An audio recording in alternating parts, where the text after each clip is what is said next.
ತೆಗೆದಾಗ ಅಷ್ಟು ರೊಕ್ಕ ನಿಮಗ ರೈತರ ಖಾತೆಗೆ ಬರ್ತೈತಿ. ಇದೊಂದು 1 ಪಾಯಿಂಟ್ ಇದರಲ್ಲಿ ಗೆದ್ದದ್ದು. ಎರಡನೇದು ಇನ್ನೊಂದು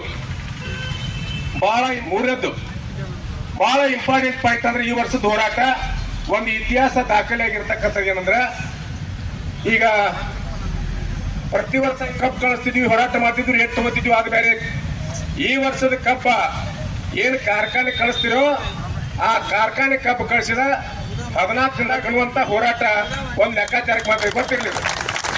ಇದು ನಿಮ್ಮ ಹೋರಾಟ, ನಾಡಿನ ನಿಮ್ಮ ಹೋರಾಟ. ಇದು ಆ ರಾಜ್ಯಕ್ಕೆ ವ್ಯಾಪ್ತಿಗೆ ಸಂಬಂಧಪಟ್ಟಂಥದ್ದು ನಾವು ಪಾಯಿಂಟ್ ಹೇಳಿವಿ. ಇನ್ನ ಆಯಾ ವಿಚಾರ, ಆಯಾ ಜಿಲ್ಲೆ ಆಯಾ ವಿಚಾರಗಳಾದ ಬೇರೆ ಬಹಳ ಮುಖ್ಯವಾದ ವಿಚಾರ ಐತಿ. ಆಮೇಲೆ ಇನ್ನ ಅದಕ್ಕೆ ಈಗ ಮುಚ್ಚುಳಿಕೆ ಪತ್ರನೂ ಬರೆದು ಕೊಡ್ತಾರ. ಅವ್ರಿಗೆ ಕಾರ್ಖಾನೆ ಬರ್ತಾರೆ, ಮುಚ್ಚುಳಿಕೆ ಪತ್ರನ ಬರೆದು ಕೊಡ್ತಾರ. ಬಾಕಿ ಎಷ್ಟಿತ್ತು, ಯಾವಾಗ ಕೊಡ್ತೀವಿ ಅನ್ನೋದ್ರ ಬಗ್ಗೆ ಅದು ಸ್ಪಷ್ಟೀಕರಣ ಆಗೈತಿ.